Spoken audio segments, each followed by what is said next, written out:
नमस्कार. Law with विधी या यूट्यूब चॅनलवर आपल्या सर्वांचं स्वागत आहे. तर आपण या चॅनलला जर सबस्क्राईब नसेल केलं तर सबस्क्राईब करा व बेल आयकॉनला क्लिक करा, म्हणजे आपल्याला या चॅनलवरचे नवनवीन व्हिडिओ अगदी सोप्या भाषेत आपल्याला या चॅनलवर पाहायला मिळतील.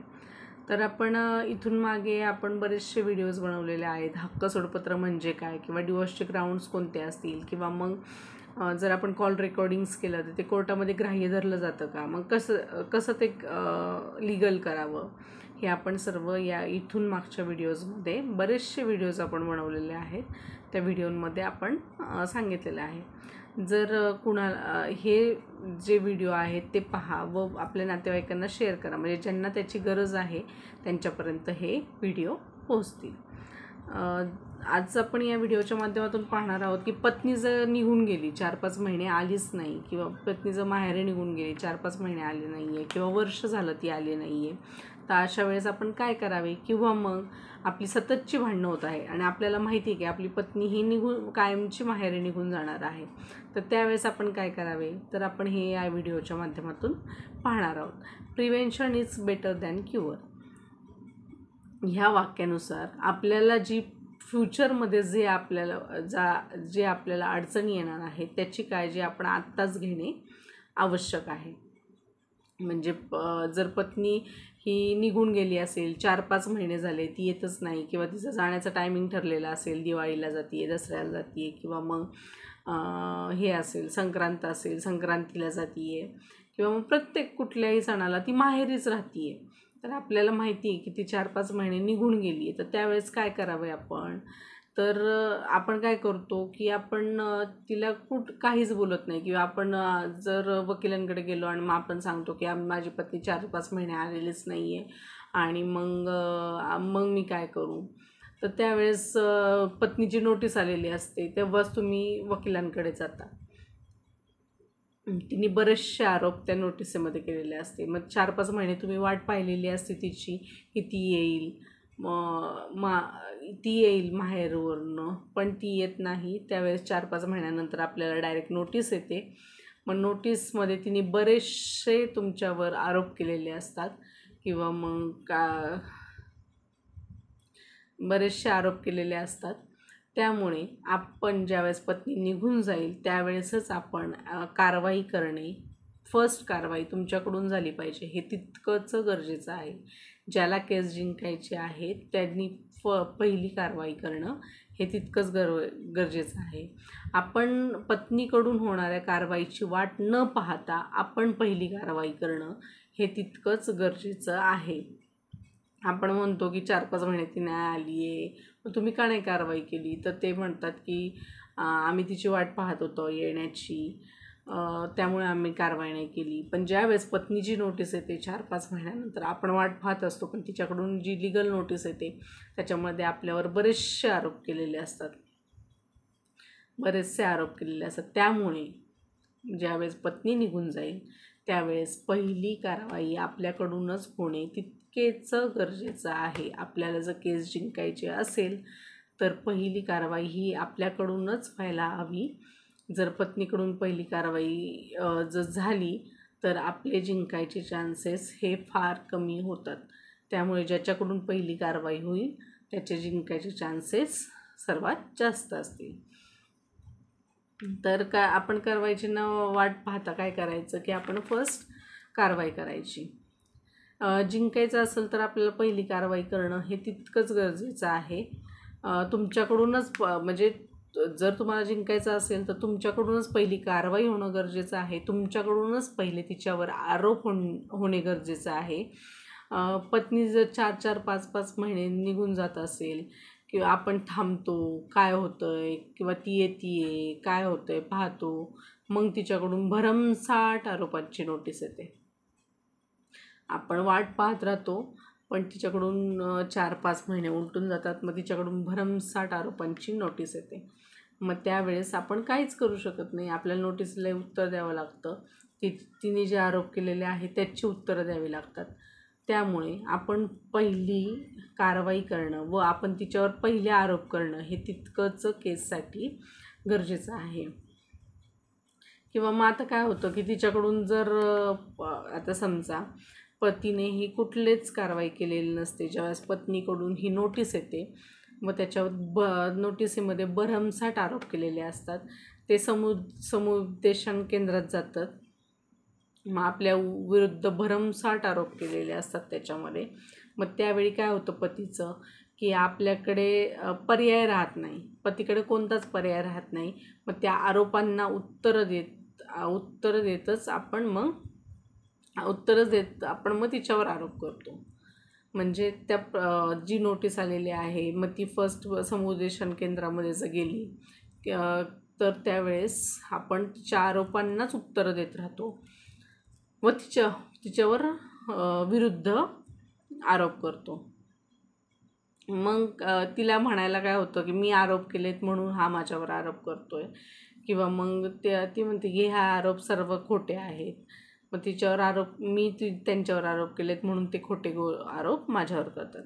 मग काय होतं की आरोप जर पहिले पत्नीने जर केले तर तुम्हाला त्या आरोपांनाच उत्तर देत राहावी लागतात.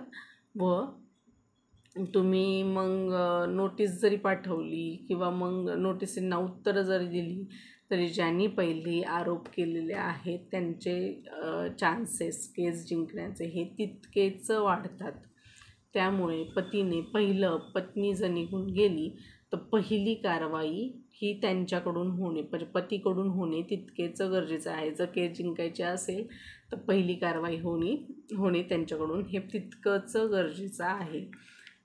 हे पुन्हा पुन्हा सांगते आहे, कारण जर पत्नीकडून जर नोटीस आली फर्स्ट, जर ती 5-6 महिने निघून गेली आणि पत्नीकडून जर तुम्हाला नोटीस आली तर तिने भरमसाठ आरोप केलेले असतात. मग त्यांना उत्तरं देण्यातच तुमचं पूर्ण केस निघून जाते. त्याच्यामुळे फर्स्ट जर ती निघून गेली तर तुम्हीच पहिले आरोप करणं हे तितकंच गरजेचं आहे. मग ती कोर्टात म्हणू शकते की तिने जर पहिले नोटीस पाठवली किंवा तिने जर पहिले आरोप केले असेल तर ती कोर्टात म्हणू शकते की मी ह्यांच्यावर आरोप केलेत म्हणून हे माझ्यावर खोटे आरोप करतायत. त्यामुळे ज्यावेळेस पत्नी निघून जाईल त्यावेळेस पहिली कारवाई ही तुमच्याकडूनच होणे तितकेच गरजेचं आहे. मी असं नाही म्हणते की तुम्ही डिवॉर्सचीच नोटीस पाठवू शकता किंवा पोडगीची किंवा मग नांदायला यायचीच केस पाठवू शकता किंवा नांदायला नको येऊ म्हणूनच केस पाठवू शकता. तुम्ही साधी नोटीसही पाठवू शकता की तुझं वागणं असं आहे किंवा मग हे पटत नाही किंवा मग ह्या गोष्टी तू चेंज कर, ह्या अशाही नोटीसही आपण पाठवू शकतो. म्हणजे डिवॉर्सचीच नोटीस पाठवावी किंवा मग डिवॉर्सचीच नोटीस पाठवावी किंवा नांदायला ये अशीच केस पाठवावी किंवा असं नाही. त्यामुळे तुम्ही तिला एखादी नोटीस जर पाठवली, तुमच्याकडून जर तिच्यावर आरोप केले पहिले तुमच्याकडून आरोप केले तर तुमची केस जिंकायचे चान्सेस हे खूप वाढतात व तुमचीच केस जिंकेल. जर तुम्ही जर तिच्यावर आरोप केलेले असतील, पहिली जर कारवाई तुमच्याकडून झालेली असेल तरच तुम्ही केस जिंकू शकता. आता जर समजा तुमची आणि तुमच्या पत्नीची जर नेहमी भांडणं होत असेल आणि तुम्हाला जर वाटत असेल की तुमची पत्नी ही निघून जाणार आहे तर त्यावेळेस तुम्ही काय कराल, तर तुम्ही तिच्याकडून ज्यावेळेस ती गोडीत असेल त्यावेळेस तुम्ही तिला समजावून सांगा व तिच्याकडून तिच्या चुका ह्या वधवून घ्या व त्या रेकॉर्डिंग करा. म्हणजे जर तुम्ही ते रेकॉर्डिंग ठेवलेलं असेल तिच्या तोंडाने जे कबूल केलेलं आहे किंवा त्या गोष्टी ज्या असतील ज्या तुमच्यात मतभेद आहे व ते ज्या काही तिच्या चुका आहेत जे तुम्ही रेकॉर्डिंग केलेल्या आहेत त्या तुम्हाला इन फ्युचर कोर्टामध्ये तिने जर केस दाखल केली तर हे तुम्हाला उपयोगी पडेल. त्यामुळे तुम्ही पहिली कारवाई करणं हे तितकंच गरजेचं आहे. व तुम्ही जर रेकॉर्डिंग केलेलं असेल आणि त्याच्यानंतर जर ती निघून गेली तरी काही हरकत नाही. त्याच्यामुळे काय होतं की तुमच्याकडे एक प्रूफ राहतं की तिने असं बोललेली आहे, असं केलेलं आहे व तिच्या ह्या चुका आहेत त्याच्यामुळे आमची भांडणं होतात किंवा मग काहीही असेल जे तुम्ही रेकॉर्डिंग केलेलं असेल त्याच्यामुळे तुमचे केस जिंकण्याचे चान्सेस हे तितकेच वाढतात. गोडीत असताना समजून सांगायचं व ते तिच्याकडून तिच्या चुका वधवून घ्यायच्या, त्या रेकॉर्ड करायच्या आणि चुका वधवून मग ती गेली तरी काही हरकत नाही. मग तुम्ही कारवाई चालू कारवाई करायची व केस जिंकायची असेल तर पहिली कारवाई ही तुमच्याकडूनच होणे तितकेच गरजेचं आहे. त्यामुळे पहिली कारवाई जर तुम्हाला केस जिंकायची असेल तर पहिली कारवाई ही तुमच्याकडूनच होणे गरजेचं आहे.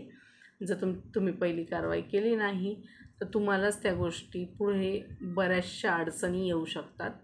कारण जो पहिला आरोप करेल त्याला प्रत्येक आरोपाला हे उत्तर हे द्यावंच लागतं. प्रत्येक आरोपाला नाही जर आपण परत आरोप करायला लागलो तर ते पत्नी म्हणू शकते की मी आरोप